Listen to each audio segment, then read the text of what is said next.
اعوذ بک من همزات الشیاطین اعوذ باللہ من الشیطان اللعین الرجیم بسم اللہ الرحمن الرحیم الحمدللہ رب العالمین الصلاة والسلام علی سیدنا و نبینا و طبیب قلوبنا و شفیع ذنوبنا بالزہراء محمد المصطفیٰ وعلی اہل بیت الطیبین الطاہرین المعصومین لا سیما امامنا المنتظر والحجة الثانی عشر روحی وارواح العالمین لتراب مقدمہ الفداء اما بعد فقد قال المعصوم علیہ السلام الصلاة قرۃ عینی۔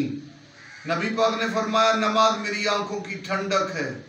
مولا علی نے کہا مسجد میں بیٹھنا میرے لیے جنت میں بیٹھنے سے زیادہ سکون آور ہے۔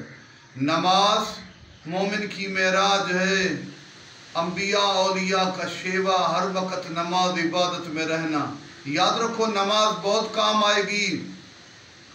قبر میں آخرت میں واجبات ادا کرنا، حرام چیزوں سے پرہیز انسان کی اپنے کام آتا ہے۔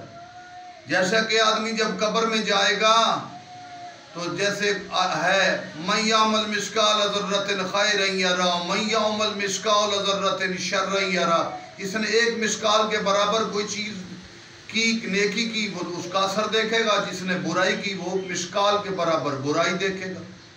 اور قبر میں پہلے نماز کام آئے گی، اور اس کے علاوہ میدان معاشر